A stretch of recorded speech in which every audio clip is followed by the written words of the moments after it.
we were talking about the violence in this movie before the break, and I do have to say that if we're approaching this from a purely horror standpoint, the death scenes in this fucking movie are completely gnarly compared to a lot of other stuff that we've watched, and super creative and gross, and yeah, they're unlike anything I've ever really seen in like a big studio action flick.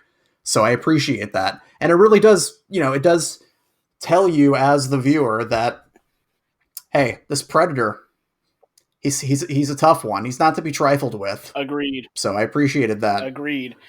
I want to kind of segue off for just a minute. I want to talk about some of the casting. Yeah. And Okay. not just Arnold, because I mean, obviously we know Arnold kind of fits into almost any action movie. This movie wasn't really written for him, Mm-hmm. but he fits in fine. I want to talk about a couple of the other supporting actors in this, because I think some of them have some really interesting backstories and kind of just weird. Yeah. I'm going to get to something. We're going to talk about the villain. But before we talk about the villain, I want to talk about the batshit crazy guy that's in this movie named Sonny Landham. He plays Billy, the Indian, half Indian soldier. Yes. Are you familiar with him outside of movies? No. Okay. I'm not familiar with him outside of this movie. He was in a few movies in the 80s. He did a movie with Stallone where he was like in prison. He was the main bad guy in that movie, and in a few other movies.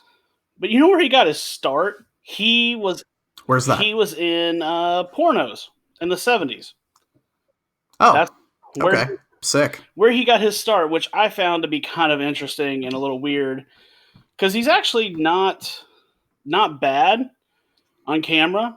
He seemed like a pretty decent actor. He doesn't say or do a whole lot, but it doesn't seem like anything he's doing is really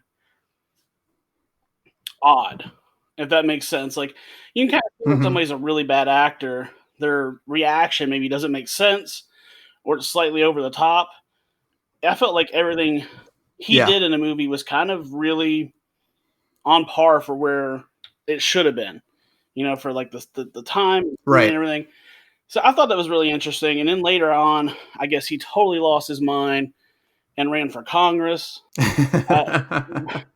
Well, you should look him up afterwards. I didn't really get into it too far, but I looked him up a little bit. And the dude was a real character. He passed away like 5 or 10 years ago or something like that. But his story is kind of so I'm actually on his Wikipedia page right now, and you're right, he passed away in 2017. But you said that he did some pornos in the 70s, and my first thought immediately was, well, I need to read some titles of the movies that he did. Go for it. So and they're all here as far as I know. So I'm just gonna fly through a few of these just really quick. So there's one called The Love Bus.